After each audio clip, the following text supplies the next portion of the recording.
Evaluation లో తప్పులు జరిగాయండి.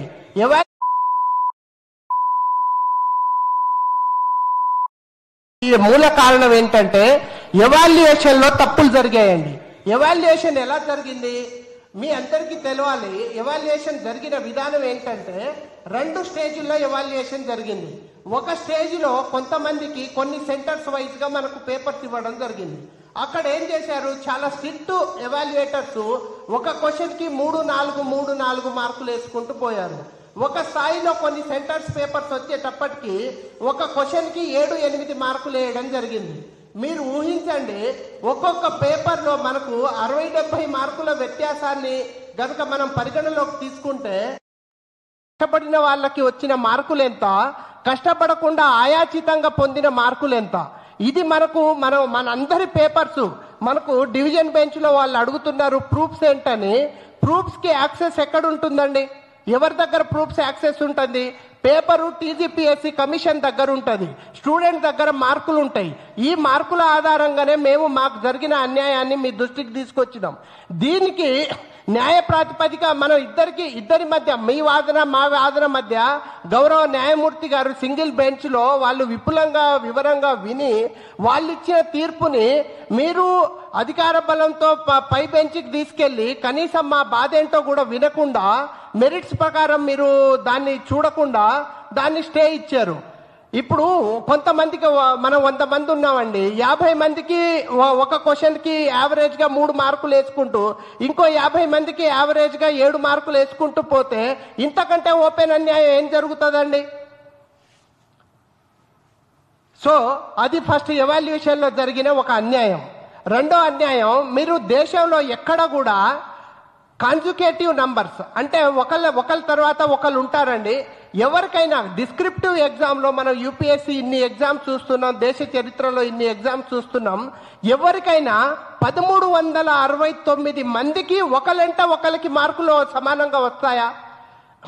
ఇది ఎక్కడైనా అవకాశం ఉందా? అసలు దేశ చరిత్రలో ఏ పబ్లిక్ సర్వీస్ కమిషన్ రిపోర్ట్ చూడండి, మీరు ఒకళ్ళకి వస్తాయండి? మీరు ఇప్పుడు ఫైనల్ గా సెలెక్ట్ అయిన దాంట్లో కూడా 78 జతలు ఉన్నాయండి. 78 మందికి పక్కన 21,000 మంది ఎగ్జామ్ రాస్తే 78 మందికి పక్కన ఉన్న వాళ్ళకి రాస్తారండి? వీళ్ళు ఎవరైనా అంటే ఈ సెలెక్టెడ్ క్యాండిడేట్సే ఒక్క చోట కూర్చునే అవకాశం ఉంటుందా ఎక్కడైనా? ఇంత ఓపెన్ గా అంటే అన్యాయం జరిగిందన్న దానికి ఇంత స్పష్టమైన అవగాహన మనకు కళ్ళ ముంగట కనిపిస్తున్నాయి సాక్ష్యం. ఇంతకంటే సాక్ష్యం ఏం కావాలో నాకు అర్థం కావట్లేదు. మూడో అంశం, మనకు అసలే ఎగ్జామ్ 14 సంవత్సరాల తర్వాత జరిగి కరెంట్ అఫైర్స్ మీద, డైనమిక్ టాపిక్స్ మీద ఎగ్జామ్స్ టాపిక్స్ ఉంటే 2002లో 3లో 4లో రిటైర్ అయిన ప్రొఫెసర్స్ తో మనకి ఇక్కడ దిద్దిస్తారండి? ఇది ఎక్కడైనా ఇక్కడ ఎవరైనా ఇది ఒప్పుకుంటారా? వాళ్ళతో మనం ఎవాల్యుయేషన్ చేపిస్తే వాళ్ళకున్న అవగాహన ఏంటి, కరెంట్ అఫైర్స్ మీద, డైనమిక్స్ టాపిక్స్ మీద వాళ్ళకున్న అవగాహన ఏంటి, వాళ్ళు ఎటువంటి మార్కులు వేస్తారండి? అది ఏ విధంగా సహేతుకమైన ఎవాల్యుయేషన్ ప్రాసెస్ అవుతుంది? రెండోది, ఇంకో విషయం ఏంటంటే డబుల్ హాల్ టికెట్స్ అండి. డబుల్ హాల్ టికెట్స్ వల్ల ఏం నష్టం జరిగిందని అంటున్నారు, అడ్మినిస్ట్రేటివ్ కన్వీనియన్స్ కోసం జరిగిందని అంటున్నారు. మీరు డబుల్ హాల్ టికెట్ చేసే విధానం ఎలా ఉండాలంటే, ఫర్ ఎగ్జాంపుల్ మీరు డబుల్ హాల్ టికెట్ ఇవ్వడంలో తప్పు ఉండకపోవచ్చు, కానీ లెటర్ సే ఫిలిమ్స్ కొన్ని 3 లక్షల మంది రాస్తే అక్కడి నుండి 20,000 మంది 30,000 మంది మేము మెయిన్స్ కి సెలెక్ట్ అయినాం. ఈ 30,000 మంది వరుస క్రమం మీరు మార్చకూడదు. ఎందుకంటే ఒక్కసారి ర్యాండమైజేషన్ జరిగిన తర్వాత మీరు మళ్ళీ ర్యాండమైజేషన్ చేయకూడదు. ఆ ర్యాండమైజేషన్ చేశారు అన్ని చెప్పాలన్నా కూడా ర్యాండమైజేషన్ కొంతమంది లేడీస్ ని, ఉమెన్స్ ని ఒక కాలేజీలో వేయడం, కొంతమంది జెంట్స్ ని సపరేట్ గా చేయడం, అది ర్యాండమైజేషన్ అవుతుందండి? అది కంపార్ట్మెంటలైజేషన్ అవుతుంది. అంటే యు ఆర్ కంపార్ట్మెంటలైజింగ్ సంబడి. మరి ఇది ఒక మానవ ప్రమేయాన్ని, ఒక ఎగ్జామ్ ప్రాసెస్ లో మానవ ప్రమేయం ఇంకెక్కడ ఉండకూడదు. మీరు కొంతమందిని తీసుకొచ్చేసి కొన్ని కాలేజీలో పెట్టారు. ఫర్ ఎగ్జాంపుల్ ఆ ఎగ్జామ్ సెంటర్ 18-19 అనుకుందాం. మీరు ఏ ప్రాబబిలిటీ చూసుకున్నా కూడా మీరు సెలెక్ట్ చేసిన కొంతమందికే ఎట్లా సెలక్షన్ వస్తుందండి? అంటే ఒకే కాలేజ్ నుండి ఉమెన్స్ కాలేజ్ పర్టికులర్ గా చెప్పాలంటే ఉమెన్స్ కాలేజ్ నుండి 78 సెలక్షన్ జరిగితే కొన్ని వేల మంది రాసిన మిగతా ఎన్నో సెంటర్స్ నుండి 0 సెలక్షన్స్.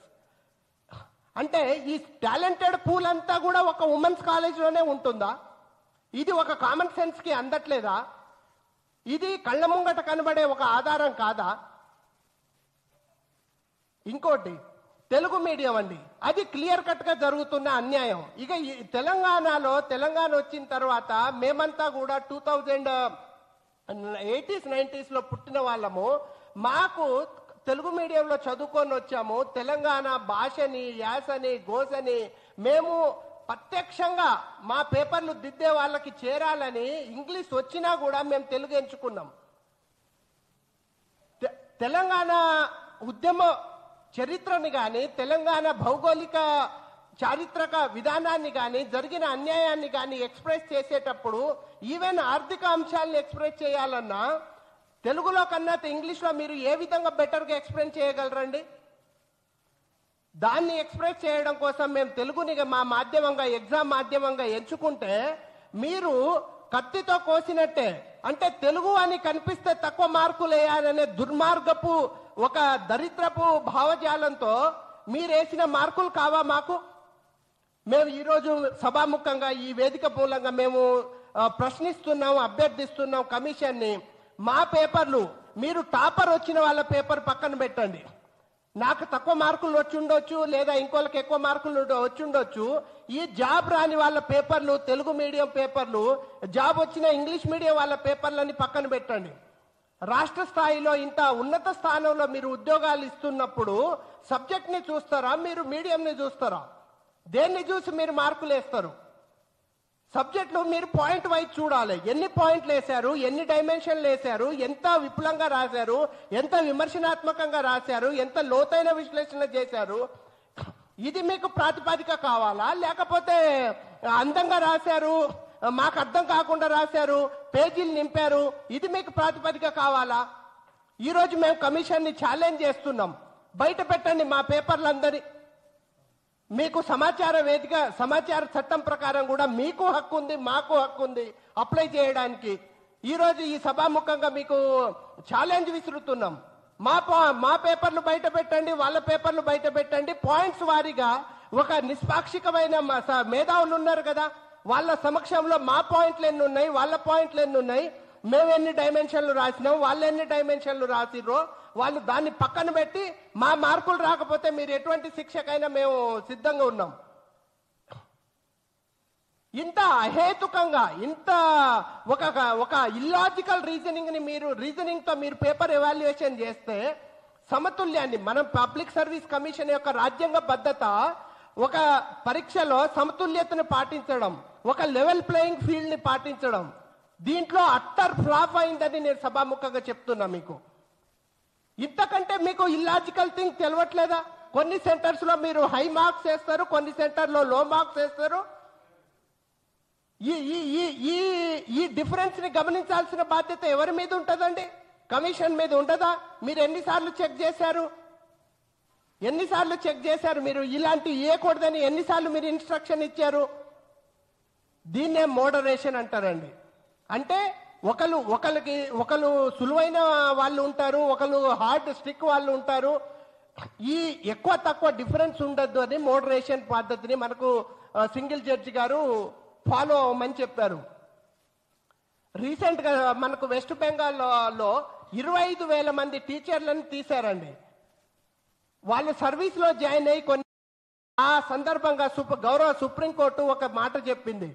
దీంట్లో నిజమైన అభ్యర్థులు ఉండొచ్చు, వాళ్ళ పెయిన్, వాళ్ళ బాధ వర్ణనాతీతం ఉండొచ్చు, కానీ దాని మూలంగా ఒక అనర్హులైన వాళ్ళు ఈ సమాజంలో, ఈ వ్యవస్థలో దూరితే దాన్ని మేము సహించమని టీచర్ వ్యవస్థలో దూరిన మనకు అన్యాయంగా వచ్చిన వాళ్ళని సుప్రీంకోర్టు మనం ఎట్టి పరిస్థితుల్లో అలో చేయనని చెప్పింది. అలాంటిది రాష్ట్ర భవిష్యత్తుని 30 సంవత్సరాలు కాపాడబోయే వాళ్ళ చేతిలో పెడుతూ మీరు ఎటువంటి సహేతుకత పాటించకుండా, పారదర్శకత పాటించకుండా, ఒక ప్రామాణికంగా లేకుండా, యూపీఎస్సీ స్టాండర్డ్స్ పాటించకుండా ఇంత ఒక పప్పు బేలాలు ఇచ్చినట్టు ఉద్యోగాలు ఇస్తూ పోతే ఈ సమాజం చూస్తూ ఊరుకుంటుందా? ఈరోజు ఈ గ్రూప్ 1 అన్నది మన సమాజ ఆస్తి. ఒక తెలంగాణ అస్తిత్వ పోరాటానికి ఇది ఒక గ్రూప్ 1 ఉద్యోగాలు ఒక నిదర్శనం. దీన్ని మీరు పప్పు బేలాలు లెక్క ఇచ్చేస్తూ పోతే ఎటువంటి ప్రామాణికం పాటించారండి? మేము ఒక ఆరోపణ చేశాము, మీరు దాన్ని కాదని చెప్పారు. ఒక గౌరవ జడ్జి గారు సింగిల్ బెంచ్ ఇంత విపులంగా తీర్పు రాసిన తర్వాత కూడా మీ తప్పుల్ని సమీక్షించుకోకుండా మీ అధికార బలంతో మీరు ముందుకు పోయి స్టే తెచ్చుకొని ఈ స్టేలోనే మీరు బల ప్రదర్శన చేస్తూ వాళ్ళకు ఉద్యోగాలు ఇస్తే అంటే మేము బలహీనులం అనుకుంటున్నారా?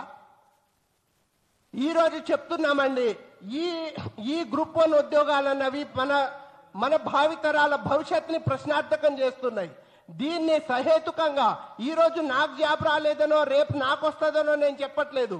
కానీ తెలంగాణలో రావాల్సిన వాళ్ళు నిజమైన అర్హులైన వాళ్ళు రావాలి, క్వాలిఫైడ్ అయిన వాళ్ళు రావాలి, నిజంగా ఈ తెలంగాణ భవిష్యత్తును కాపాడే వాళ్ళు రావాలి. ఈ లక్ష్య సాధన కోసం మేము సుప్రీంకోర్టు అత్యున్నత న్యాయస్థానం దీంట్లో తప్పు ఒప్పుల్ని తేల్చేదాకా మా పోరాటం కొనసాగుతుంది. ఈ పోరాటం ఇంతటితో ఆగిపోలేదు అని మేము ఈ సభాముఖంగా తెలుపుతున్నాం. అప్పటిదాకా మా ఐక్యత అనేది వర్ధిల్లుతుందని ఈ సభాముఖంగా చెప్తూ మరిన్ని అంశాలు ఈ జరిగిన అన్యాయాన్ని మరింత తప్పులు జరిగితే నిజాయితీగా ఒప్పుకొని సరిదిద్దుకోవాలని ఈ విధంగా ఈ సభా వేదికగా కాదు, కానీ తప్పుల్ని సహించే స్థాయిలో మేము లేము. ఈ తప్పుల్ని ఎట్ ఎనీ కాస్ట్ మేము ఒప్పుకోము, మేము పోరాడతాము. ఇది విజయం సాధించేదాకా మేము ఈ పోరాటం కొనసాగుతూనే ఉంటుందని మీకు సభాముఖంగా తెలియజేసుకుంటున్నాను. ధన్యవాదాలు.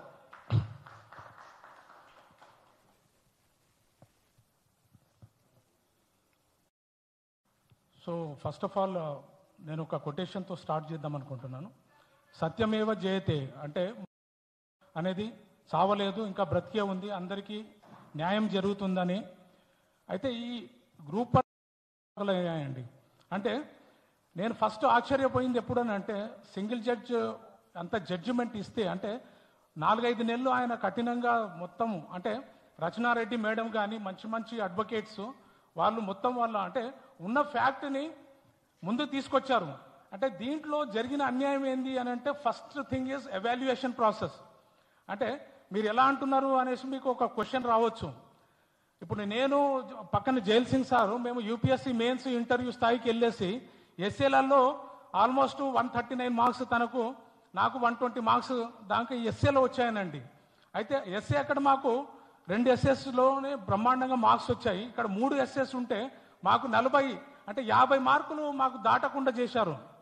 అంటే మాకు నాలెడ్జ్ లేక అనే కాదు, మాకు నాలెడ్జ్ ఉండి అరే ఇంత తక్కువ మార్కులు ఎలా వచ్చాయి అనేసి డౌట్ వచ్చింది. అయితే నేను ఇంకా కొన్ని పాయింట్స్ చెప్పే ముందు ఒక మాట చెప్తున్నాను. గ్రూప్ 1 ఆస్పిరెంట్స్ అంటే ఎవరైతే లిస్టులో లేరో అంటే లిస్టులో ఉన్న వాళ్ళు నిజాయితీ పరులు, నిజాయితీగా రావచ్చు వాళ్లకు. దాంట్లో కొందరు అంటే సామర్థ్యం లేని వాళ్ళు చేరిండొచ్చు ఆ అనుమానాలు. కాబట్టి నేను ప్రతి ఒక్కరికి కోరుకునేది ఏంటంటే మనకు 1% అవకాశం ఉన్నా కూడా మనం పోరాడాలి. పరిస్థితులు మారే వరకు, ప్రాణం ఉన్నంత వరకు. అందుకు మా మిత్రులకు అందరికీ గ్రూప్ 1 మిత్రులకు ఇక్కడి నుంచి సందేశం ఇస్తున్నా నేను. అంటే మనం ఎక్కడో ఇంట్లో కూర్చొని మనకు న్యాయం జరుగుతుంది అని కాదు. అంటే మనకు ఉన్నత న్యాయస్థానం హైకోర్టు ఆ తీర్పు సింగిల్ జడ్జ్ నామవరపు రాజేశ్వరరావు గారు అసలు ఆయన మేధస్సుకు ఆయన ఓపికకు మెచ్చుకోవచ్చు మనం. అయితే జ్యుడిషియరీలో సింగిల్ జడ్జ్ బెంచ్ జడ్జిమెంట్ ఇచ్చారు కదా, అక్కడ అన్ని క్లుప్తంగా 222 పేజీలు ఎంత డీటెయిల్ ఎక్స్ప్లెనేషన్ అన్నట్టు. ఫర్ ఎగ్జాంపుల్ ఎవాల్యుయేషన్ ప్రాసెస్ అనేది అక్కడ ఒక 15% వ్యత్యాసం వస్తే థర్డ్ ఎవాల్యుయేషన్ అన్నారు. మరి ఇప్పుడు మేము అడిగేది ఆర్టీఐ ప్రకారమే, అంటే రాజ్యాంగం మాకు ఇచ్చిన హక్కు అది. రైట్ టు ఇన్ఫర్మేషన్ యాక్ట్ ప్రకారము ఇప్పుడు పిఎంఎల్ అంటే ప్రొవిజనల్ మార్క్ లిస్ట్ అనేది పెట్టలేదు, డిస్ప్లే చేయలేదు. ఇప్పుడు మేము కోరుకునేది ఏంటంటే మాకంటే మంచి ఉన్నతమైన బాగా నాలెడ్జ్ ఉన్న వాళ్ళు లిస్ట్లో ఉంటే ప్రమాదం లేదు. ఇప్పుడు పబ్లిక్ డొమైన్లో పెట్టండి మా పేపర్స్.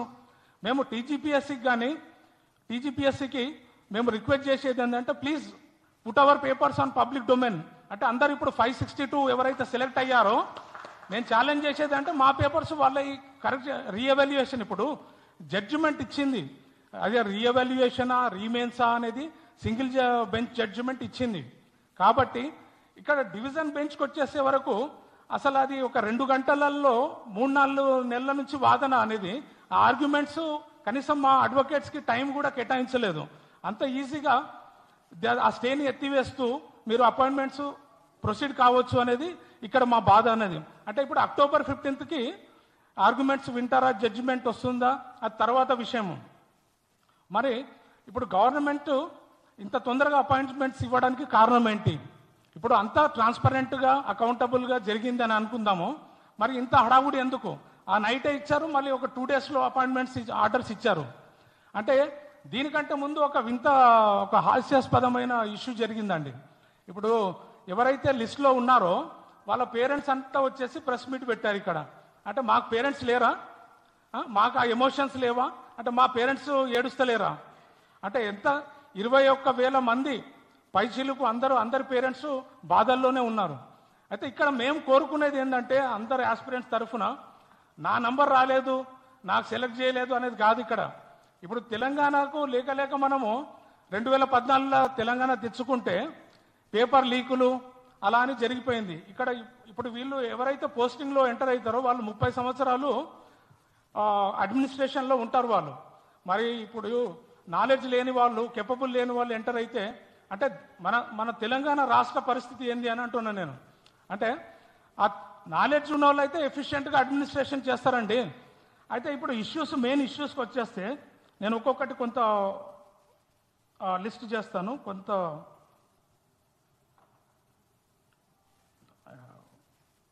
Just a second.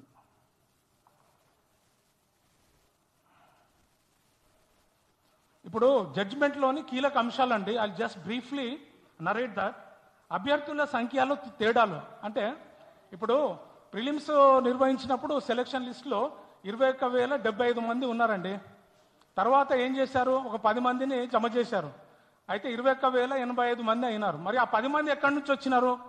ఇప్పుడు డివిజన్ బెంచ్లో కూడా ఈ అంశాలు ఆర్గ్యుమెంట్స్ అనేది వినేది ఉండే అనేది. మా బాధ ఏంటంటే I'm not questioning the judiciary. ఇప్పుడు మాకు న్యాయస్థానం మీద నమ్మకం ఉంది, రాజ్యాంగం మీద నమ్మకం ఉంది. సో రాజ్యాంగం పరంగానే మేము రిక్వెస్ట్ చేస్తున్నాము. సో ఇక్కడ ఏమైంది, ఆ నంబర్ అంటే ప్రిలిమ్స్లో సెలెక్ట్ అయిన వాళ్ళది ఆ నంబర్లో తేడా వచ్చిందా? ప్రొవిజనల్ మార్క్ లిస్ట్ అనేది అంటే టీజీపీఎస్సీ వాళ్ళ రూల్స్ ఆఫ్ ప్రొసీజర్లో ఉంది.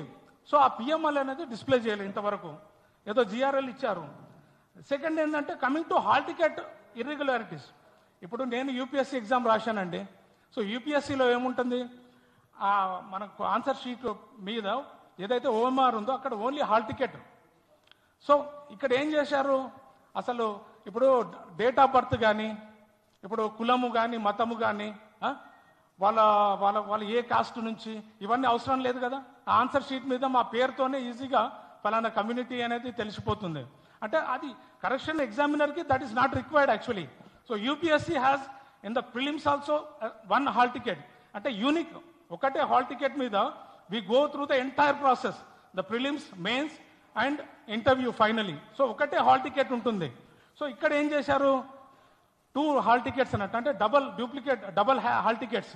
ప్రిలిమినరీకి ఒకటి, మళ్ళీ మెయిన్స్కి ఇంకొక హాల్ టికెట్ ఇచ్చారు. అంటే ప్రిలిమినరీలో ఎగ్జామ్ రాశాడా, మరి రాసినప్పుడు ఈ ఫైనల్ లిస్ట్లో వాళ్ళ preliminary hall ticket, mains hall ticket ఒకటే ఇచ్చారు. ఇప్పుడు ప్రిలిమ్స్ హాల్ టికెట్ అనేది మిస్ అయింది.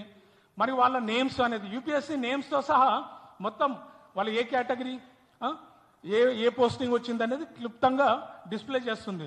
అంటే ఇక్కడ అనేది ఏంటంటే what is the necessity to have 2 hall tickets for the prelims and for the mains they have change the another hall ticket. అంటే ఇప్పుడు నా డౌట్ ఏంటంటే ఇక్కడ అసలు ప్రిలిమ్స్ రాయని వాడు కూడా మెయిన్స్ రాశాడా, మరి మెయిన్స్ రాయకుండా వచ్చాయా అనేది ఒక సందేహాలు అన్నట్టు అంతే.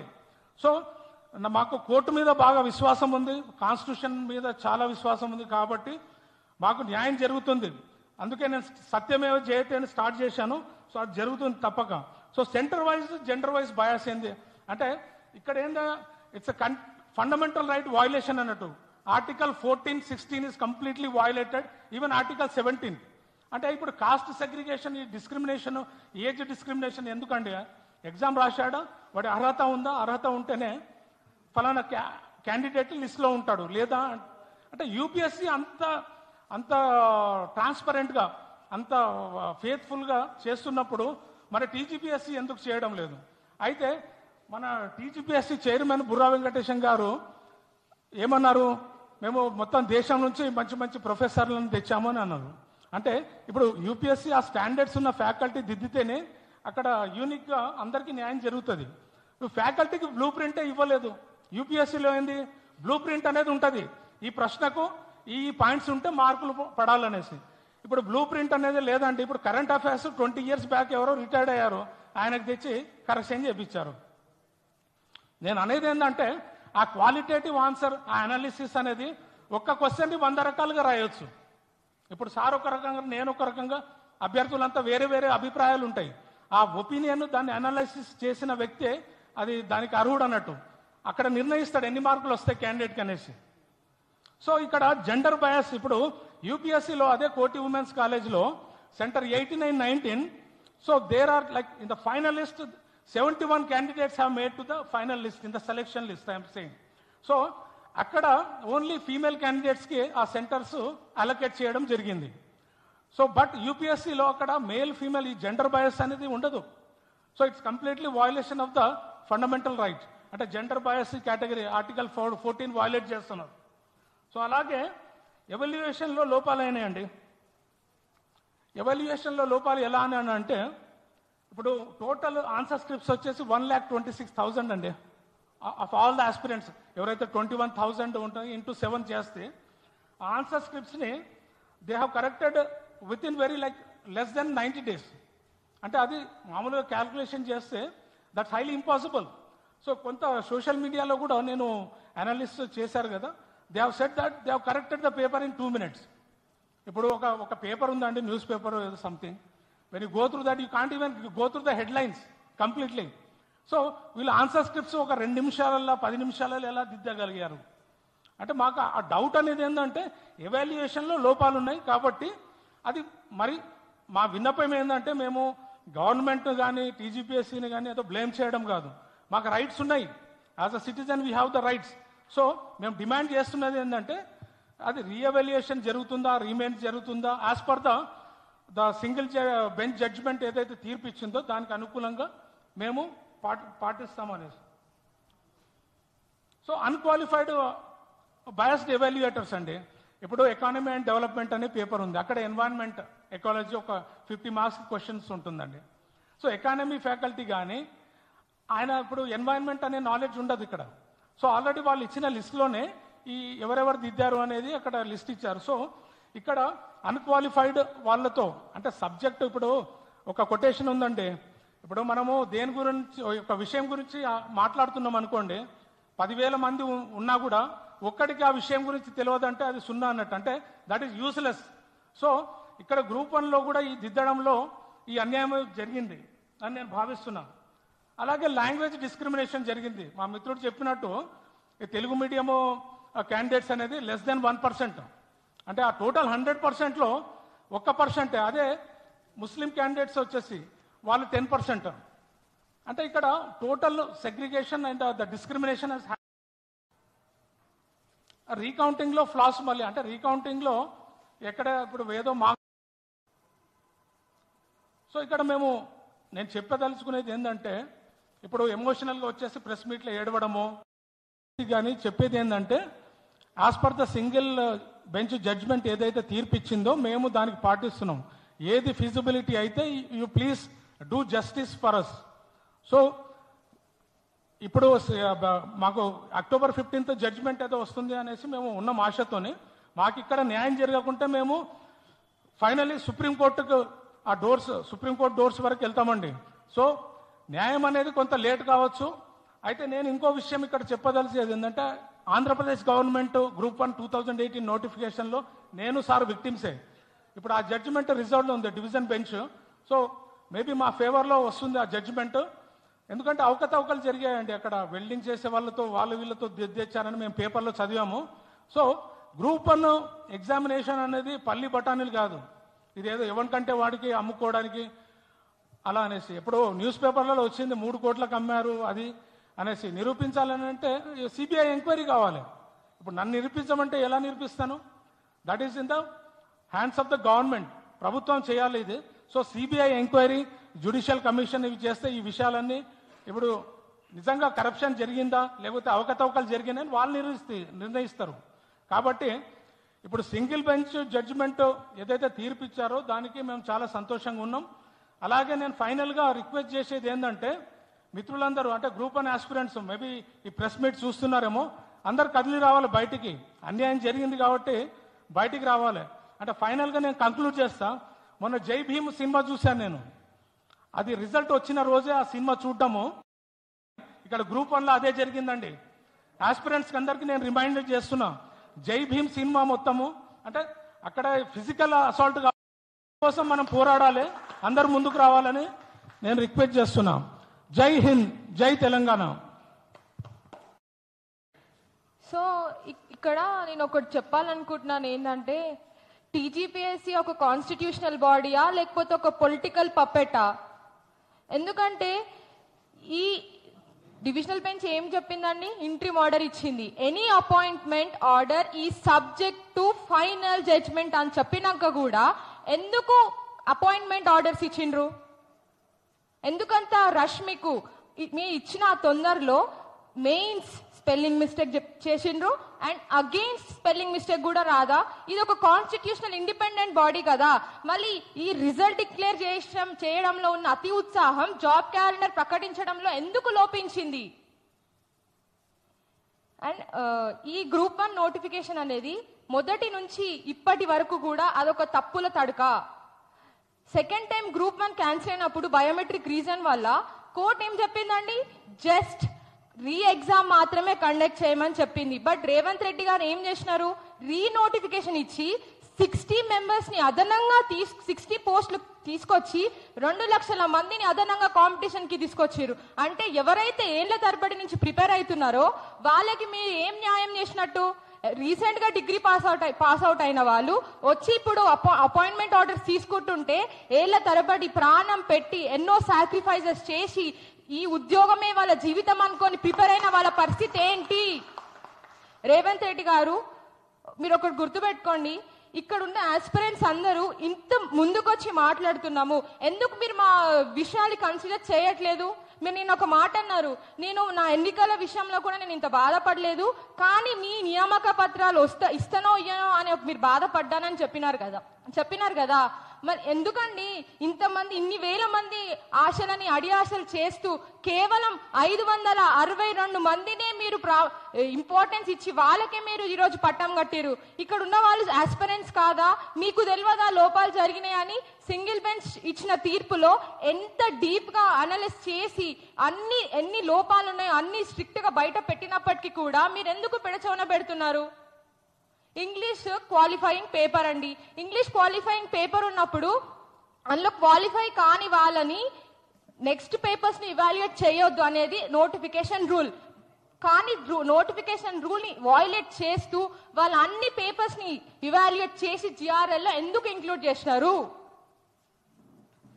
అండ్ ఇంకోటి ఏంది, మీరు నిన్న ఫైనలిస్ట్ ఇచ్చినారండి, అందులో మీరు వాళ్ళ నేమ్స్ ఎందుకు మెన్షన్ చేయలే? నాన్ లోకల్ వాళ్ళని రిజర్వ్ కేటగిరీలో ఎట్లా తీసుకున్నారు? ఎన్నో ఏళ్ళు పట్టిందండి గ్రూప్ 1 నోటిఫికేషన్ రావడానికి. మళ్ళీ నిజంగా ప్రిపేర్ అయిన వాళ్ళకి మీరు అన్యాయం చేసినట్టే కదా ఈరోజు. టీజీపీఎస్సీ కొంచెమన్నా బుద్ధి ఉందా అసలు? టీజీపీఎస్సీ ఎందుకు ఇట్లా నిరుద్యోగ జీవితాలతో ఆడుకుంటుంది? బుర్ర వెంకటేశంకి అసలు బుర్రనే పని చేస్తలేదు. ఆయనకు బుర్ర ఉందా లేదా అనేది మాకు అర్థం అయితలేదు. ఇంతమంది వచ్చి ఇట్లా కూర్చున్నా కూడా మీకు ఏదంటే మీకు పెడసోన పెడుతున్నారు. ఎన్నిసార్లు ధర్నాలు చేయాలి? ఎన్నిసార్లు మేము ప్రెస్ మీట్లు పెట్టి చెప్పాలి? మీకు మా బాధ కనిపిస్తలేదా? వినిపిస్తలేదా? సాటుకు వచ్చి వాళ్ళు మీతో ఏం ఒప్పందాలు చేసుకురో మాకు తెలియదు, కానీ మీరు ఎందుకు ఇట్లా అన్యాయం చేశారు ఈరోజు? అండ్ ఇప్పుడు ఇంకోటి ఏంది, ఎవరైతే ఇప్పుడు సెలక్షన్ అయినారో వాళ్ళకన్నా తక్కువ మార్కులు వచ్చిన వాళ్ళు కూడా ఈ రోజు లిస్ట్ లో ఉన్నారు. మళ్ళీ దాని సంగతి ఏంది? ఎందుకు మౌనం వహిస్తుంది టీజీపీఎస్సీ? అదే అంటున్నా, TGPSC has become a political puppet.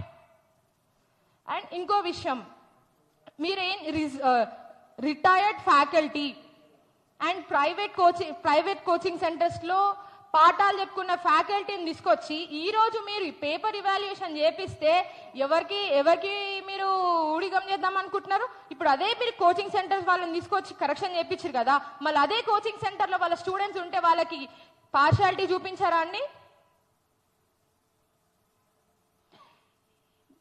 ఈ న్యాయానికి అన్యాయానికి జరుగుతుంది ఈ పోరాటం. నిరుద్యోగులకి ఒక ప్రభుత్వానికి జరుగుతున్న ఈ పోరాటంలో నిరుద్యోగులది అంతిమ విజయం అని నేను భావిస్తున్నాను. ఎందుకనంటే మాకు ఇక్కడ ఉన్న వాళ్ళందరికీ చాలా చాలా అంటే చాలా ఆవేదనకి గురవుతున్నాము.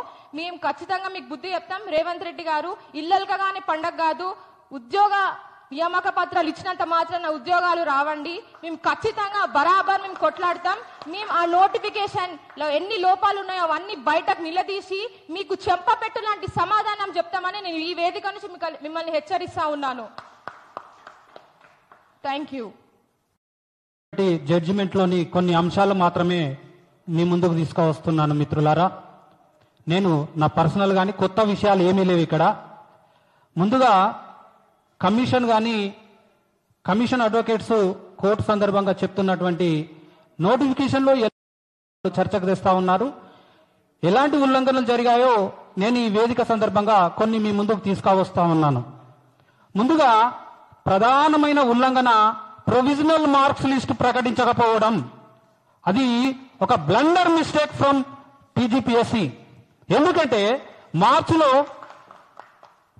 మెయిన్స్ రిజల్ట్స్ ఇచ్చినప్పుడు కేవలం నోటిఫికేషన్ లో మాత్రం provisional marks list come personal login ద్వారా సబ్జెక్ట్ మార్క్స్ తెలుసుకునే అవకాశం ఇవ్వడం జరిగింది. కానీ రిజల్ట్ ఇచ్చినప్పుడు మాత్రం కేవలం పర్సనల్ లాగిన్ ద్వారా మాత్రమే మార్కులు తెలుసుకునే అవకాశం ఇచ్చి ఈ 21,000 ప్రొవిజనల్ మార్క్స్ లిస్ట్ ఇచ్చిన తర్వాత మరి వీళ్ళకి రీకౌంటింగ్ ఇవ్వాలి ప్రాసెస్ ప్రకారం. కానీ అలా ఇవ్వకుండా కేవలం సబ్జెక్ట్ పర్సనల్ లాగిన్ ద్వారా సబ్జెక్ట్ మార్క్స్ మాత్రమే ఇచ్చి ఈ అభ్యర్థుల యొక్క పిఎంఎల్ మార్క్స్ ఇవ్వకపోవడం వల్ల రీకౌంటింగ్ ఆప్షన్ ఇచ్చి రీకౌంటింగ్ తర్వాత ఒక్కొక్క సబ్జెక్టు 1000 మార్కులు 1000 రూపాయలు తీసుకొని డైరెక్ట్ జిఆర్ఎల్ ఇవ్వడం వల్ల ఈ 21,000 మందిలో ఎవరి మార్కులు పెరిగాయి, ఎవరి మార్కులు తగ్గాయి ఏ విధంగా తెలుస్తుంది? ఎలా తెలుస్తుందండి? నేను అప్లై చేసుకున్నా, నా మార్కులు పెరగలేదు, కానీ నా మిత్రుల మార్కులు పెరిగాయా తగ్గాయి నాకెట్లా తెలవాలి? ఎలా? ఇది ఉల్లంఘన కాదా? ఇది ప్రధానమైన ఉల్లంఘన. అదే విధంగా డబుల్ హాల్ టికెట్ ఇవ్వడం. డబుల్ హాల్ టికెట్ పక్కనున్న ఏ కమిషన్ లో లేదు. ఏది ఇప్పుడు మార్క్స్ విషయంలో తెలుగు మీడియం అన్యాయం విషయంలో కమిషన్ ఏమంటుంది? ఏబిపిఎస్ లో కూడా ఇట్లే వచ్చిర్రంటే మరి ఏబిపిఎస్ లో డబుల్ హాల్ టికెట్ ఇచ్చిరా? ఏబిపిఎస్ లో ఇచ్చిరా? యూపీఎస్సీ లో లేని అడ్మినిస్ట్రేటివ్ కన్వీనియన్స్ మీకెందుకండి? ఇప్పుడు డబుల్ హాల్ టికెట్ ఇవ్వడం వల్ల 18 మెంబర్స్ ఎక్స్ట్రా వచ్చారు. మాకు ట్రేడ్ చేయడానికి స్కోప్ లేదు అక్కడ.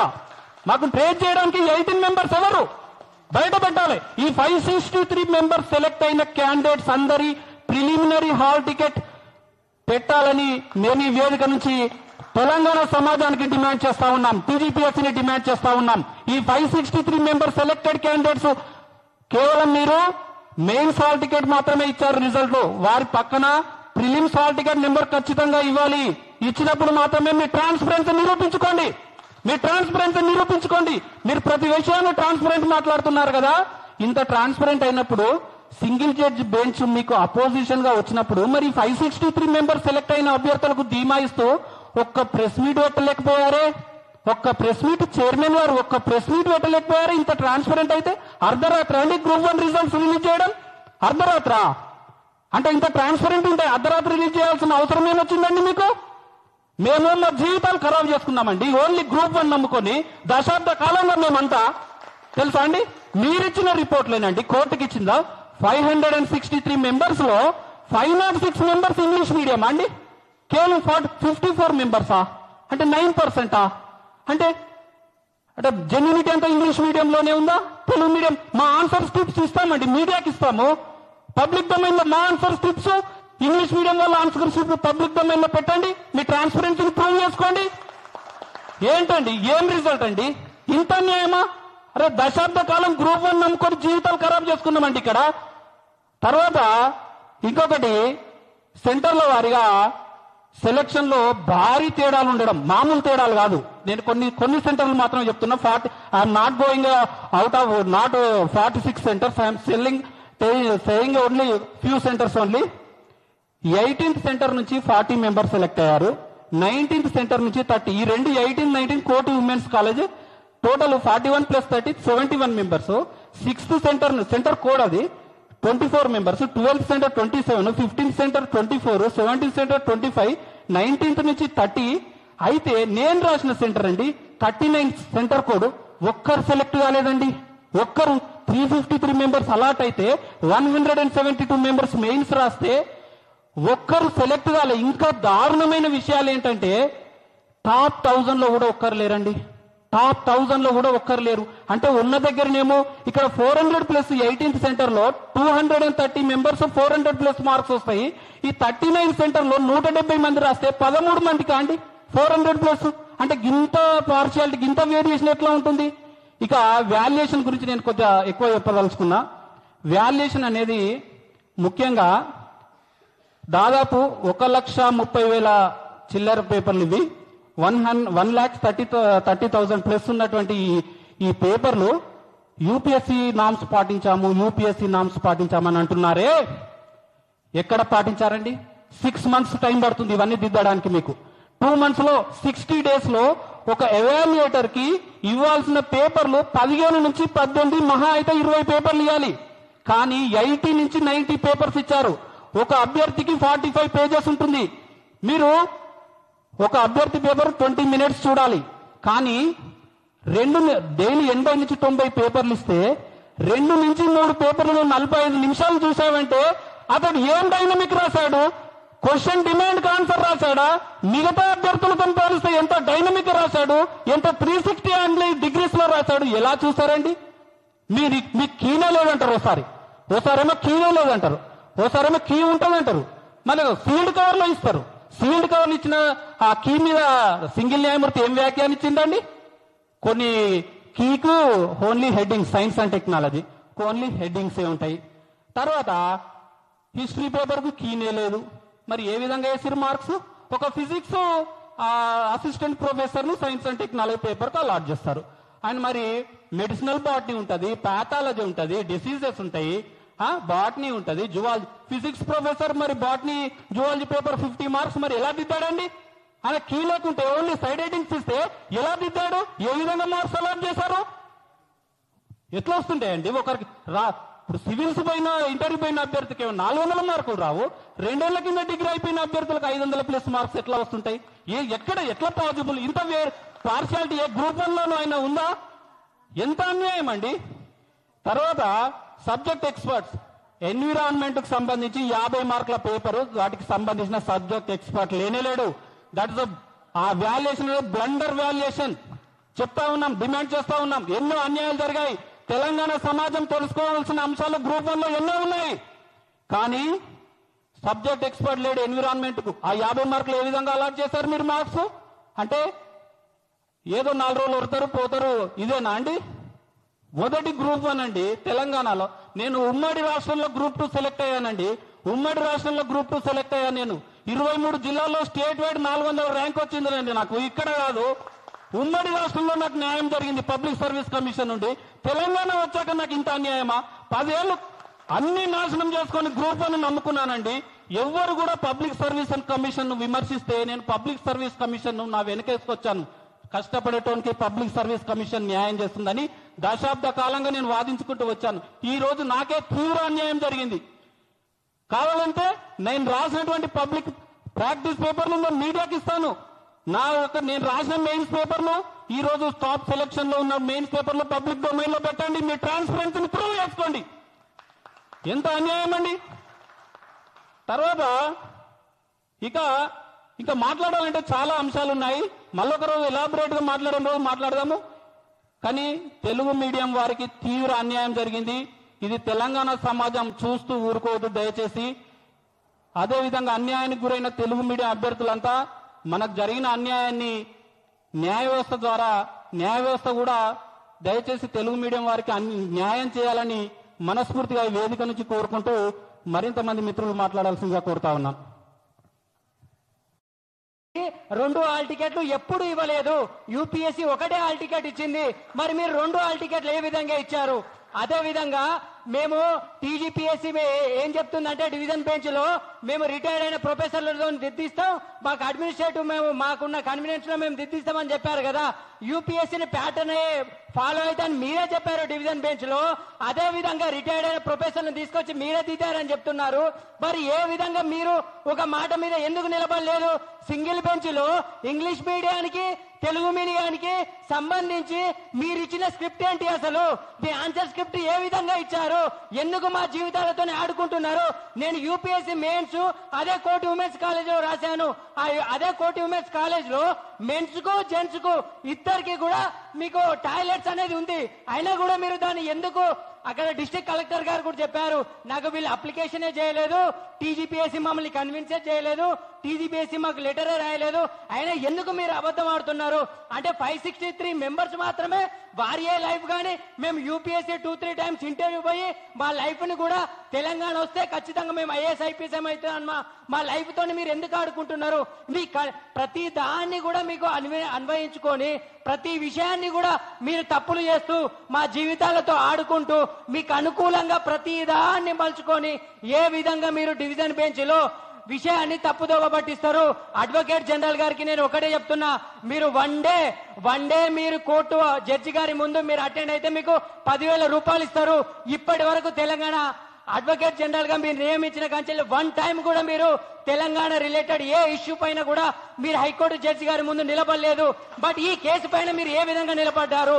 ఎందుకు గ్రూప్ 1 ఆస్పిరెంట్స్ పైన వారి పైన పగబట్టినట్టు? వారి విద్యార్థులు కాదా? నేను ఒకటే చెప్తున్నా, నా పేపర్ పబ్లిక్ డొమైన్ లో పెట్టండి. నాకు 550 మార్క్స్ రాయకపోతే నేను మళ్ళీ యూపీఎస్సీ రాయనే రాను, టీజీపీఎస్సీ ఎగ్జామ్ రాయనే రాయను. ఏ విధంగా మీరు అసలు మాట్లాడుతున్నారు? అసలు ఏంది ఇది? పొలిటికలా? ఇది లైఫ్ మ్యాటర్ కదా. తెలంగాణ కోసం అందరు యూపీఎస్సీ టీజీపీఎస్సీ రాసిన విద్యార్థులు మేము యూపీఎస్సీని పక్కా పెట్టి రేపు ఒకవేళ యూపీఎస్సీ సెలెక్ట్ అయితే వేరే యూపీనో మహారాష్ట్రనో సెలెక్ట్ అవుతాం. బట్ టీజీపీఎస్సీ రాస్తే మేము తెలంగాణలో మన తెలంగాణ పోరాడిన తెలంగాణలో మన ప్రజల కోసం, మన సంస్కృతి కోసం, మన అస్తిత్వం కోసం, మన పేద ప్రజల కోసం, మా వల్నరబుల్ సెక్షన్ కోసం, వీళ్ళ కోసం మేము ఫైట్ చేస్తామనే కదా ఈ టీజీపీఎస్సీ ఎగ్జామ్ రాసింది. అయినా కూడా మీరు ఈ విధంగా మోసం చేయడం అనేది మా డిమాండ్ ఏంటంటే సింగిల్ బెంచ్ జడ్జి గారు ఏ విధంగా అయితే తీర్పునిచ్చారో దాన్ని అమలు చేయాలి. అదే విధంగా మాకు న్యాయం చేయకపోతే మేము సుప్రీంకోర్టు వరకు పోయి కూడా న్యాయబద్ధంగానే మాత్రమే ఫైట్ చేస్తామని మేము తెలియజేస్తున్నాం.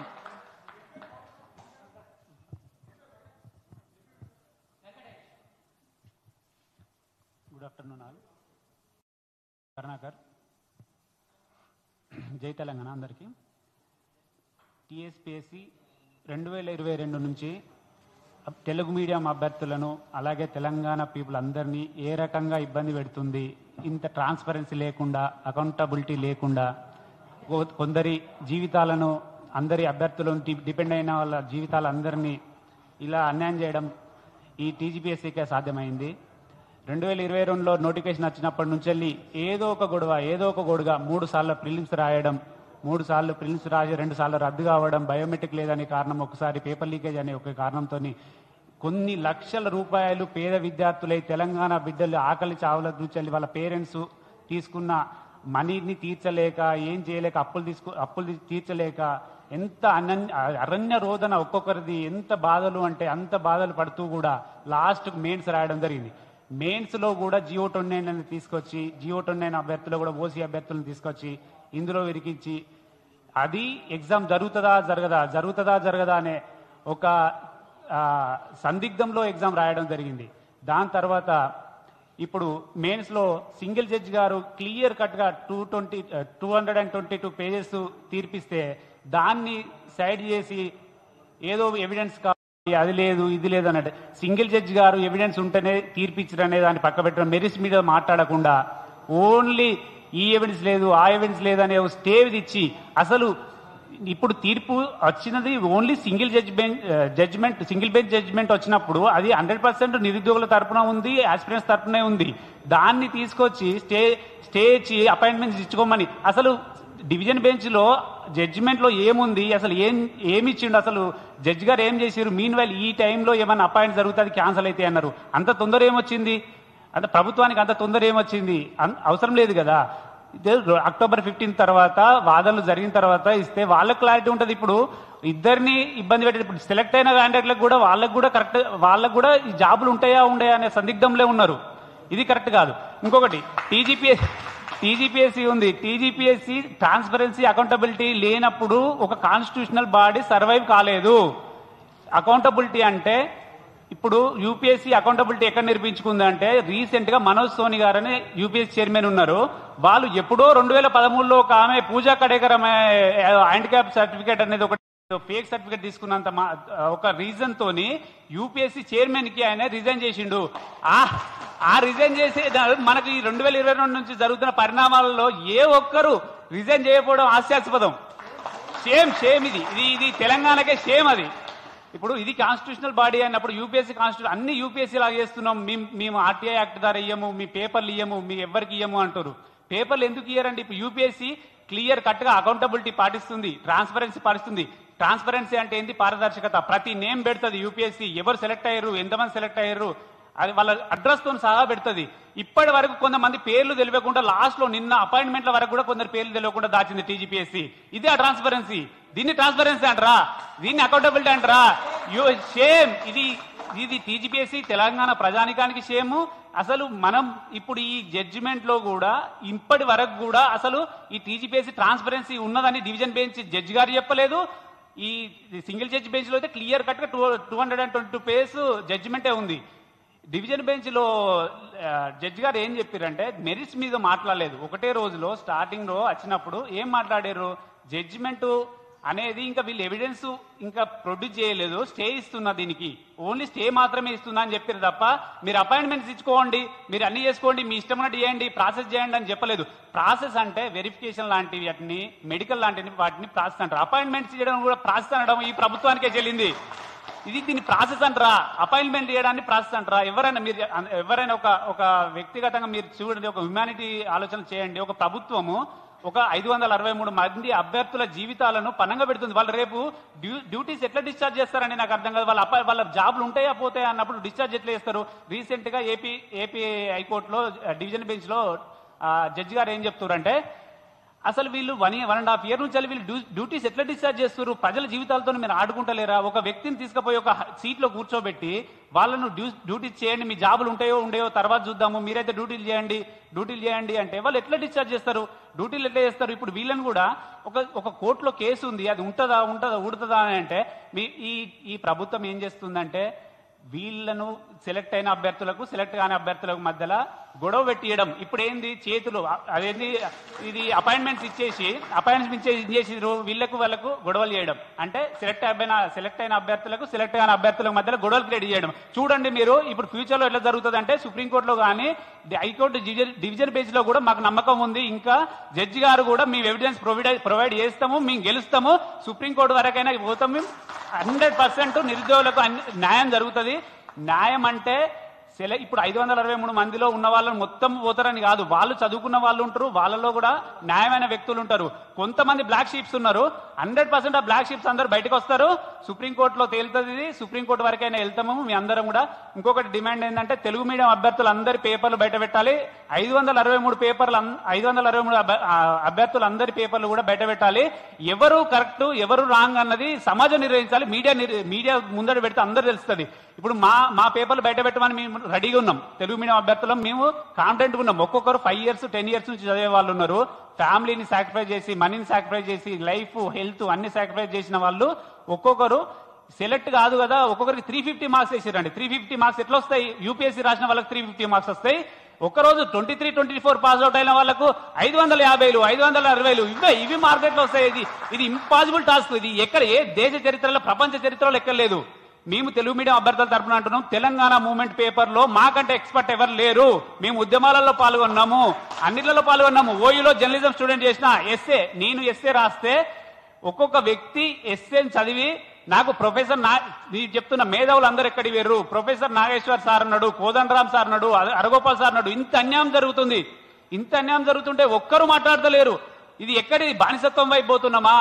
ఏది 2014 వరకు మన గ్రాఫ్ ఉంటుంది, మనం చేసుకున్న గ్రాఫ్లలో ఇట్లా పైకి పోయి ఏం చేస్తుంది, మళ్ళీ కిందికి వస్తుంది. అంటే 2014 వరకు ఒక పీక్ టైం పోయి మళ్ళీ కిందికి వస్తున్నాం. మనం బానిసత్వానికి అలవాటు పడుతున్నామా? ఒక్కరు మాట్లాడరు. మేధావులు అనేటోళ్ళు, మేధావుల మౌనం అనేది దేశానికి అత్యంత హానికరం. ఇప్పుడు ఈ మేధావులందరూ ఉండడం వల్లనే ఎవడో పడితే వాడు వీడు వచ్చి పాలకులందరూ అయ్యి ఏం చేస్తారు, ఒక్కొక్కడు క్రిమినల్ కేసులు ఉన్నాడు, వీడు అందరూ వచ్చి మన మీద కూర్చొని మంచిగా చదువుకున్న వాళ్ళని, నిజాయితీగా బతికే వాళ్ళని పాలిస్తున్నారు. ఈ నిజాయితీగా ఉన్న వాళ్ళని కూడా ఇట్లా ఈ బ్యూరోక్రసీలో వెళ్ళి ఏదో సేవ చేద్దామని ఒక థాట్ ఉన్న వాళ్ళని కూడా అట్లా కూడా రాకుండా చేస్తున్నారు. అంటే రెండు రకాలుగా మీరే అనుభవిస్తున్నారు. ఇందులో ఒకటి, ఇప్పుడు ఈడబ్ల్యూఎస్ సర్టిఫికేట్ అని ఒకటి ఉంటుంది. ఈడబ్ల్యూఎస్ సర్టిఫికేట్ లో కూడా గోల్మాల్ చేస్తున్నారు. ఈడబ్ల్యూఎస్ సర్టిఫికేట్ ఒక పాలనలో కూడా అసలు ఆ ఈడబ్ల్యూఎస్ సర్టిఫికేట్ ఎట్లా ఇస్తారు అన్నది కూడా ఎవరికి అర్థం కాకుండా ఉన్నది. అంటే ఏంటంటే ఇది ఉన్నత కులాలకు కొమ్ము కాసే విధంగా జీవో 29 తెచ్చుకున్నారు. ప్రతి ఇది జరుగుతుంది. ఎస్సీ, ఎస్టీ, బీసీ, మైనార్టీ వర్గాలందరికీ అన్యాయం జరుగుతుంది.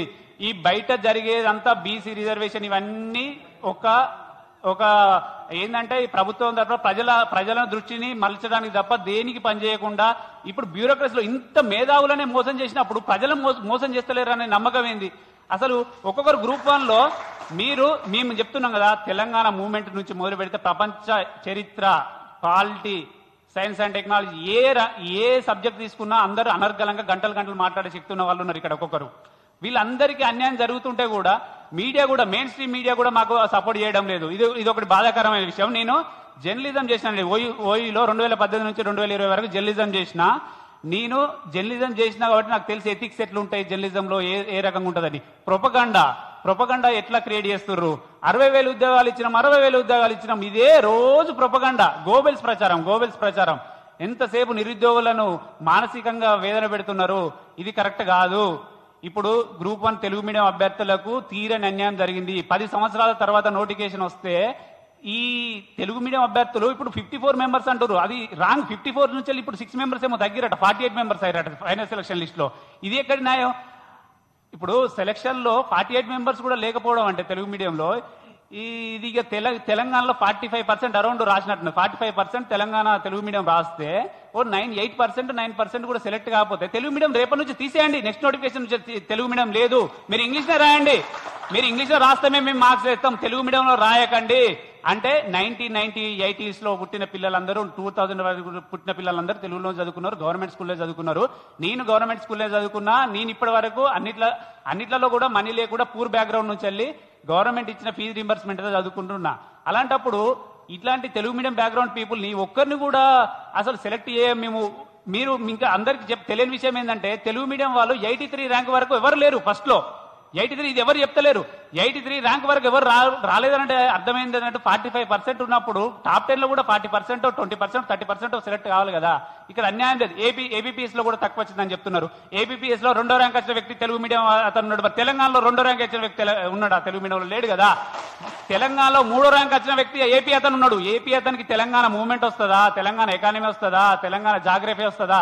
ఎట్లా రాస్తాడండి? ఇది ఎట్లా ఇంపాసిబుల్ టాస్క్ ఇది. మీరు ఒకసారి ఆలోచించండి అందరూ.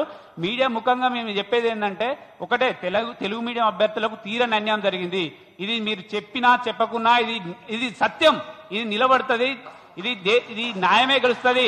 2022 నుంచి జరుగుతున్న ఈ కురుక్షేత్ర యుద్ధంలో తెలుగు మీడియం అభ్యర్థులు న్యాయం వరకు పోరాడతారు. సుప్రీంకోర్టులో న్యాయం గెలుస్తుంది.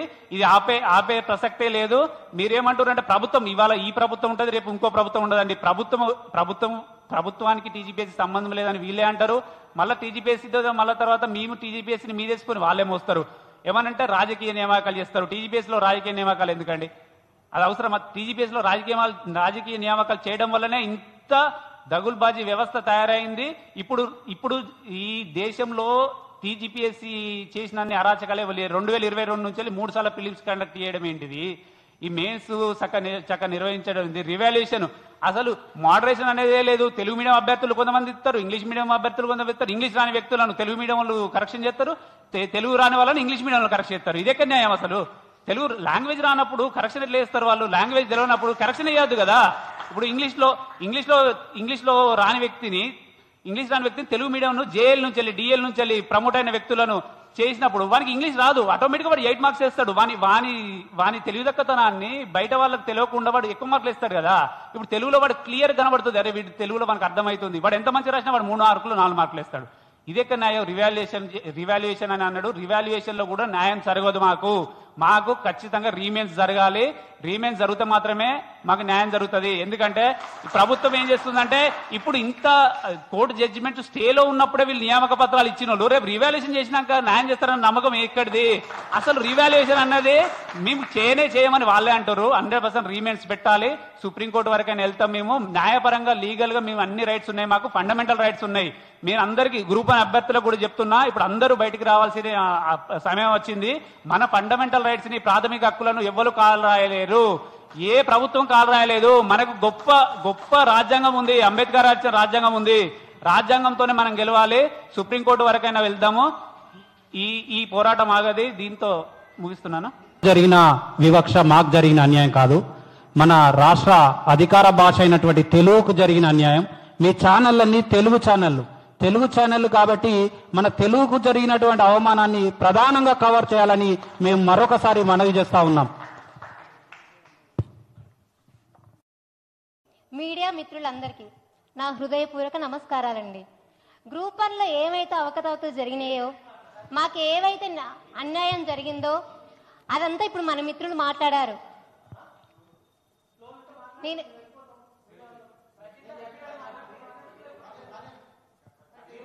లక్ష్మి అండి నా పేరు. ఇందులో ఉన్న అవకతవకల గురించి, ఇందులో జరిగిన మాకు అన్యాయాల గురించి మన మిత్రులందరూ మీకు ఎక్స్ప్లెయిన్ చేశారు. తెలంగాణ ప్రజానికానికి, తెలంగాణ పెద్దలకు, ఉద్యమకారులకు నేను ఒక్కటే క్వశ్చన్ అడుగుతానండి. తెలంగాణ రాష్ట్రంలో అత్యున్నత ఉద్యోగాలకి తెలుగు మీడియం విద్యార్థులు అర్హులు కారా? అవునా కాదా మా చెప్పండి. ఒకవేళ తెలుగు మీడియం అభ్యర్థులు అర్హులు కారమ్మా, స్టేట్ లెవెల్ ఉద్యోగాలకు మీరు అర్హులు కారు అన్నప్పుడు మన ఎన్పిఈ 2020 విధానంలో మాతృభాషకు ప్రాధాన్యం ఎందుకు పెట్టుకున్నాం? మనం పెట్టుకోవద్దు కదా, ఇంగ్లీష్ ప్రామాణికం పెట్టుకోవాలి కదా. అదెందుకు పెట్టుకున్నాం? లేదు మనం తెలుగు రాష్ట్రము, మనం తెలుగులో కూడా ప్రిపేర్ అయ్యి ఉన్నత ఉద్యోగాలు కొట్టొచ్చు అని అనుకున్నప్పుడు 563 పోస్టులలో 48 మంది తెలుగు మీడియం అభ్యర్థులు ఎట్లా సెలెక్ట్ చేస్తారండి? తెలుగు మీడియం వాళ్ళకి నాలెడ్జ్ లేదా? మాకు తెలుగు మీడియం వాళ్ళు మేము మంచి కష్టపడి ప్రిపేర్ అయ్యి రాయలేదా? మీరు చెప్పండి. నేను ఒకటే అడుగుతున్నా అండి, తెలుగు మీడియం తెలంగాణ ప్రజల్ని, అధికారుల్ని, తెలంగాణ గవర్నమెంట్ని, టీజీపీఎస్సీ చైర్మన్ గారిని, వాళ్ళ సభ్యుల్ని నేను ఒకటే అడుగుతున్నా, మాకు తెలుగు మీడియంలో రాసే అర్హత ఉందా లేదా? ఇది ఒకటే అండి. ఈ మీడియా సమక్షంగా మిమ్మల్ని అడిగేది నేను ఇది ఒకటే అడుగుతున్నా. మాకు దీని పరంగా మాకు న్యాయం స్టాండ్ తీసుకోవాల్సిన సిచ్యువేషన్ మీకు వచ్చిందండి. ఎందుకంటే మేము తెలుగు మీడియం రాసి మా జీవితాలని పనంగా పెట్టి, మా ఒక్కరి జీవితమే కాదు మా పేరెంట్స్ జీవితాలు కూడా, తెలంగాణ ప్రజల జీవితాలు మొత్తం పనంగా పెట్టాల్సిన సిచ్యువేషన్ ఇప్పుడు వచ్చింది.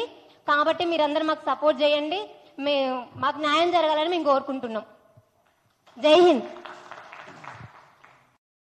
మీటింగ్ విచ్చేసినటువంటి మిత్రులకు, అదేవిధంగా మీడియా మిత్రులకు అందరికీ నమస్కారం.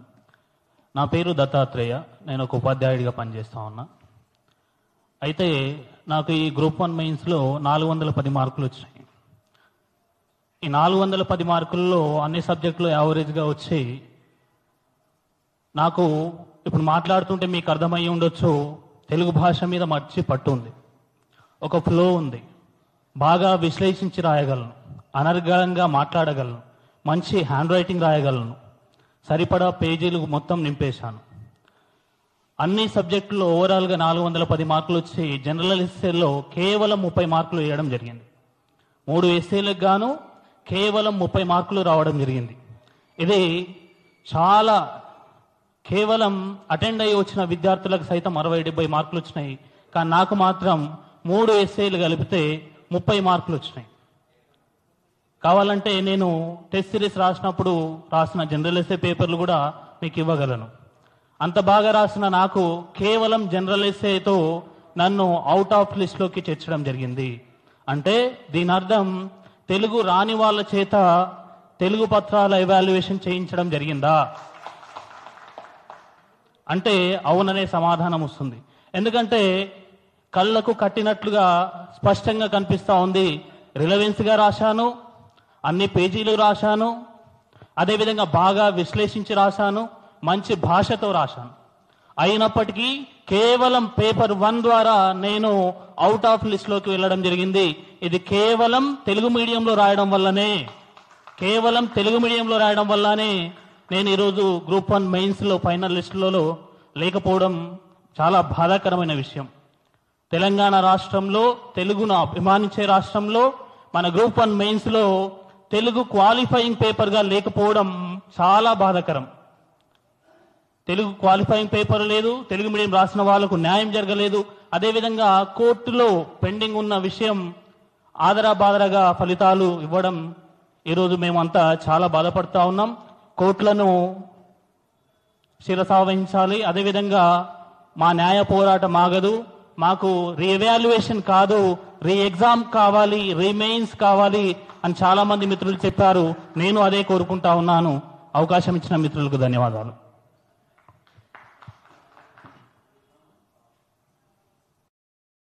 ఉస్మానియా యూనివర్సిటీ విద్యార్థి నాయకుడిగా, గ్రూప్ 1 అభ్యర్థిగా నా పేరు మోతిలాల్ నాయక్. గతంలో ఈ గ్రూప్ 1 ఎగ్జామ్ మీద మేము ఉస్మానియా యూనివర్సిటీ విద్యార్థి ప్లాట్ఫామ్ సాక్షిగా, ఉస్మానియా యూనివర్సిటీ వేదిక సాక్షిగా ఆ రోజు ఈ జడ్జిమెంట్ రాకముందు, ఈ విషయము కోర్టులో ఎప్పుడైతే పిటిషన్ వేయకముందు మేము తీసుకున్నటువంటి ఆ రోజు మేము మా యొక్క గ్రూప్ 1 అభ్యర్థులతో మేము మాట్లాడిన విషయాలు ఏంటంటే, మేము యావత్ తెలంగాణ సమాజం ముందు కొన్ని అనుమానాలు, మా యొక్క అనుమానాలను నివృత్తి చేయాలి, మేము ఏ రకంగా మోసపోయినాం, ఏ రకంగా మాకు అన్యాయం జరిగిందని చెప్పేసి ఆ రోజు మేము ఉస్మానియా యూనివర్సిటీలో మేము ప్రెస్ మీట్ పెట్టడం, ర్యాలీలు చేయటం, దాని తర్వాత ఆ యొక్క ఇష్యూ అనేది హైకోర్టు దృష్టిలో మేము కేసు ఫైల్ చేయటం. ఆ రోజు మేము ఏదైతే లేవనెత్తినటువంటి విషయాలు ఏంటంటే, ఆ రోజు 21,075 మంది ఎగ్జామ్ రాస్తే 21,085 మంది ఎట్లా వచ్చినారు అంటే, మొదటి పాయింట్ ఏం అడిగినామంటే, ఆ రోజు 10 మంది ఎక్స్ట్రా ఎట్లా వచ్చినారు. రెండోది, యూపీఎస్సీ సింగిల్ హాల్ టికెట్స్ ఏదైతే ఒక సింగిల్ హాల్ టికెట్ మీద ఎగ్జామ్ నిర్వహణ చేస్తుందో, మరి తెలంగాణలో ఉన్నటువంటి పబ్లిక్ సర్వీస్ కమిషన్కి 2 హాల్ టికెట్స్ మీద ఎగ్జామ్ కండక్ట్ చేయాల్సిన అవసరం ఏంది. 2002, 2004లో రిటైర్ అయినటువంటి వ్యక్తులతో ఎగ్జామ్ పేపర్ని ఎట్లా ఎవాల్యుయేట్ చేపిస్తారు. మూడోది, ఒకవేళ మీకు జెండర్ స్పెసిఫిక్ ఎగ్జామ్ సెంటర్స్ని కేటాయించాల్సినటువంటి అవసరం ఏంది 18, 19. ఒకవేళ మీకు నిజంగా ఇష్యూ ఉంటే, మరి నారాయణమ్మ ఇంజనీరింగ్ కాలేజ్ అనేది కూడా ఒక లేడీస్ ఉన్నటువంటి ఎగ్జామ్ సెంటరే. మరి ఆ రోజు అదే యొక్క నిబంధన అనేది వాళ్ళకు కూడా వర్తించాలి కదా. ఇక ఆ రోజు మేమైతే ఇష్యూస్ లేవరెత్తినామో, గౌరవ హైకోర్టు ప్రతి ఒక్కటి కూడా వాళ్ళు ఇచ్చినటువంటి 222 పేజీల్లో ప్రతి ఒక్కటి అవే అంశాలను రిపీట్ చేసినాయి. దానికి మేము మాట్లాడినటువంటి ఆ రోజు ఎత్తినటువంటి విషయాలు ఏదైతే గళం ఏదైతే ఉందో, అది నిజం, అది న్యాయం, అది న్యాయం కోసం ఎత్తినటువంటి గళం, అదే నిజమైందని చెప్పేసి మేము గౌరవ హైకోర్టు సింగిల్ బెంచ్ వచ్చినటువంటి జడ్జిమెంట్లో మాకు క్లియర్గా ఈ యావత్ తెలంగాణ సమాజానికి మేము నిరూపించినాం. ఈ విషయం ఎందుకు చెప్తున్నాం అంటే, మేమేదో రాజకీయ ఉద్దేశం కోసమో, ఏదో రెచ్చగొట్టడం కోసమో, ఏదో ఒకరికి అన్యాయం చేయడం కోసమో మేము మాట్లాడుతున్నటువంటి సందర్భం కాదు. మాకు అలాంటి ఉద్దేశాలు లేవు. రెండోది, ఇక టీజీపీఎస్సీ నిర్వహణ విషయం గురించి మా మిత్రులందరూ లేవనెత్తినటువంటి విషయాలను మీ ముందు ఒక 2 నిమిషాల్లో దీన్ని మీకు రిపీట్ చేస్తూ, మేము రాబోయే రోజుల్లో ఏ రకంగా దీని మీద మేము ఉద్యమం చేయబోతున్నాం, ఏ రకంగా మా కార్యాచరణ ఉంటుందనే విషయాలను కూడా ఈ యొక్క సందర్భంగా తెలియజేస్తూ, ముఖ్యంగా మాకు ప్రింట్ అండ్ ఎలక్ట్రానిక్ మీడియా యాక్చువల్గా ఈరోజు మేము జస్ట్ ఒక 1 అవర్ ముందలే మీకు చెప్పడం వలన, అయినా కూడా మీరందరూ మాకు ఇంత పెద్ద ఎత్తున ప్రతి సందర్భంలో మేము చేసినటువంటి ఈ న్యాయ పోరాటంలో ఈరోజు ఈ సమస్య ఇక్కడి వరకు వచ్చిందంటే మీ యొక్క సహకారం అనేది ఉంది కాబట్టి మేము ఇక్కడ దాకా వచ్చినాం. మీకు యావత్ తెలంగాణ నిరుద్యోగ యువత ఎప్పుడు కూడా రుణపడి ఉంటుంది.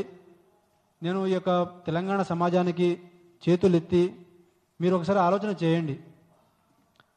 2 సార్లు ఈ 11 సంవత్సరాల్లో 2 సార్లు టీజీపీఎస్సీ గ్రూప్ 1 ఎగ్జామ్ని క్యాన్సిల్ చేసింది. మరి 3వ ఎగ్జామ్ కండక్ట్ చేసినప్పుడు మీరు జియో నెంబర్ 29 తీసుకురావటం వల్ల, జియో నెంబర్ 29 తీసుకొచ్చినారు.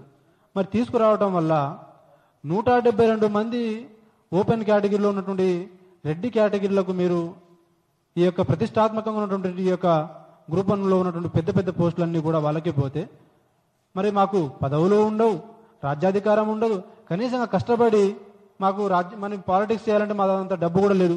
సరే డబ్బు లేదు, అట్లీస్ట్ సమాజాన్ని ఒక మార్పు చేద్దామని చెప్పేసి గ్రూప్ 1 ఎగ్జామ్ లాంటిది ఒక పెద్ద ఎగ్జామ్స్ని మేము కష్టపడి చదివి దీన్ని ప్రిపేర్ అయితే మరి దాంట్లో కూడా 172 మంది మీరే వస్తే ఇంకా మాకు సామాజిక న్యాయం తెలంగాణలో ఎక్కడున్నది? గ్రూప్ 1 అనే ఎగ్జాము తెలుగు మీడియం అభ్యర్థులకు, తెలుగు నేలకు, తెలంగాణ నేలకు అన్యాయం జరిగింది, తెలుగు మీడియం అభ్యర్థులకు అన్యాయం జరిగింది. మరి మీకు రిజర్వేషన్ ప్రకారంగా అసలు మీకు నాన్ లోకల్స్కి రిజర్వేషన్ ఎట్లా ఉంటుందండి? మరి ఆ రిజర్వేషన్ కూడా మీరే తీసుకుంటారు. మరి మెరిట్లో మేము కష్టపడి రిజర్వేషన్ కాకుండా కష్టపడి ఏదైనా ఒక్క పోస్ట్ అయినా ఎక్స్ట్రా వచ్చిందా? ఇప్పుడు ఈ రిజల్ట్లో ఒక్క పోస్ట్ అయినా ఎక్స్ట్రా వచ్చిందా? ఎస్టీ కేటగిరీలో రావాల్సిన వాళ్ళకంటే ఎస్సీ కేటగిరీలో ఉన్న అభ్యర్థులకు రావాల్సినటువంటి పోస్టుల కంటే ఒక్క పోస్ట్ అయినా ఎక్స్ట్రా వచ్చిందా? అది లేదు. మరి 1369 మందికి సేమ్ మార్క్స్ ఎట్లా వస్తుందండి? రెండోది, తెలుగు మీడియం అభ్యర్థులు పర్సంటేజ్ ఎంత? 9.95, ఇంగ్లీష్ మీడియం అభ్యర్థులు 89.88% వాళ్ళకే న్యాయం జరిగింది. మరి 1,26,000 మంది మెయిన్ స్క్రిప్ట్స్ ఉంటే వాటిని 90 రోజులు దిద్దినప్పుడు ఒక పేపర్ని 5 నిమిషాల్లో మీరు మెయిన్స్ పేపర్ని దిద్దుతారా అండి? 21 పేపర్లు ఉంటాయి. 21 పేపర్లకు ఒక్కొక్క నిమిషం చూసుకున్నా, పోనీ హాఫ్ నిమిషం చూసుకున్నా 10 నిమిషాలు పెట్టాలా యావరేజ్గా ఒక ఎగ్జామ్ పేపర్ రాస్తే.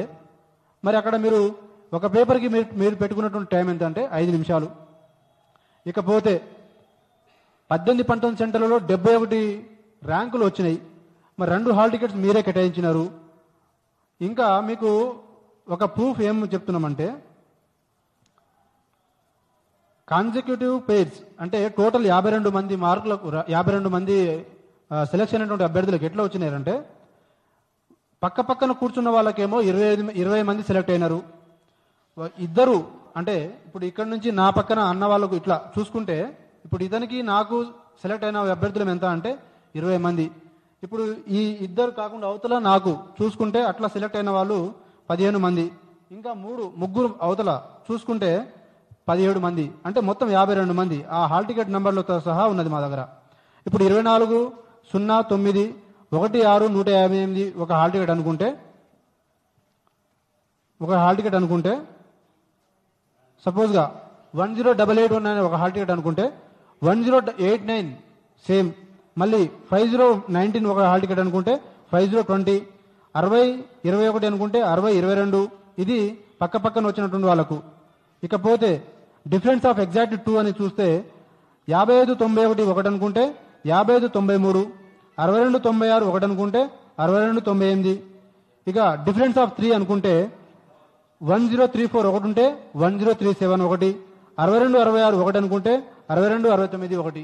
ఇట్లా టైం ఎక్కువ లేదు కాబట్టి మీ ముందర ప్రూఫ్తో మాట్లాడాలి కాబట్టి మేము మాట్లాడుతున్నాం.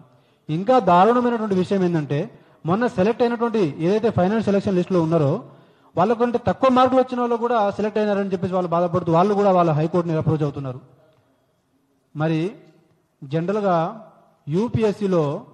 యూపీఎస్సీ ఒక సంవత్సరంలో రిలీజ్ చేసే పోస్టులు ఎంత ఉంటుందంటే 29 రాష్ట్రాలకు 1300 నుంచి 1500 మ్యాక్సిమం.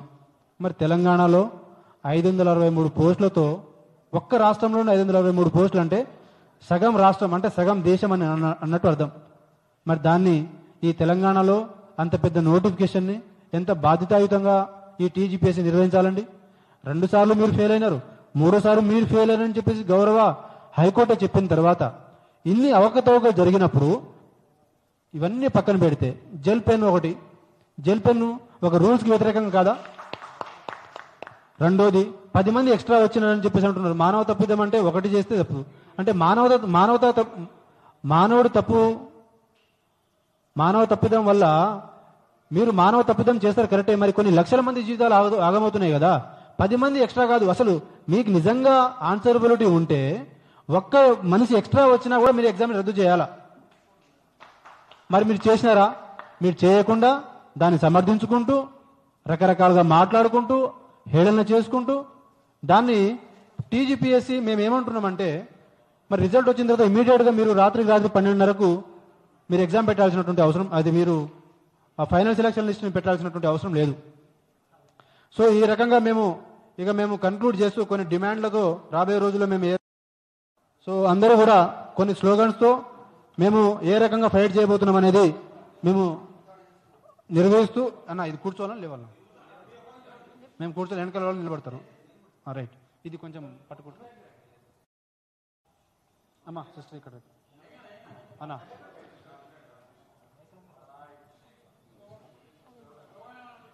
ఇస్తామన్నా అన్న ఒక్క నిమిషం. అమలు చేయాలి, న్యాయం చేయాలి. గ్రూప్ 1 రద్దును వెంటనే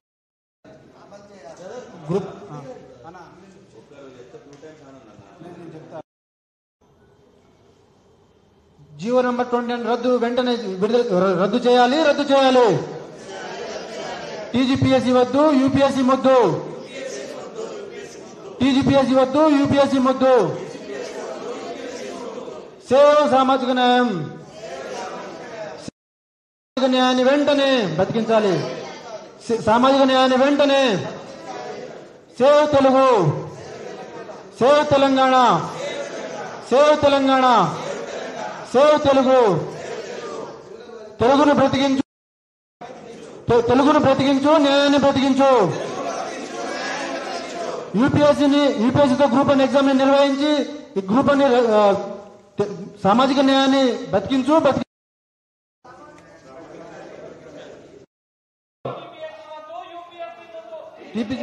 యూపీఎస్సీ ముద్దు నిరుద్యోగం చేస్తూ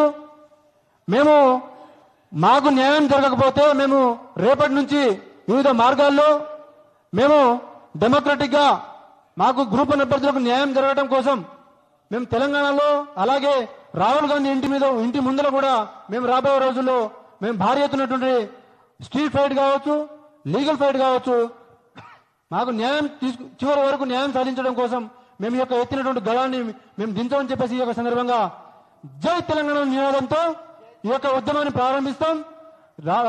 తెలంగాణలో ఉన్నటువంటి ప్రతి గ్రూప్ 1 అభ్యర్థి కూడా రేపటి నుంచి పిడికిలు బిగించి మనం చేసే యొక్క పోరాటాన్ని, మన యొక్క హక్కుల కోసం, మన న్యాయం కోసం మనం ముందు ఉండి పోరాటం చేయకపోతే మనము ఇట్లనే అన్యాయానికి గురవుతామని చెప్పేసి ఒక సందర్భంగా తెలియజేస్తా ఉన్నాం. జై తెలంగాణ.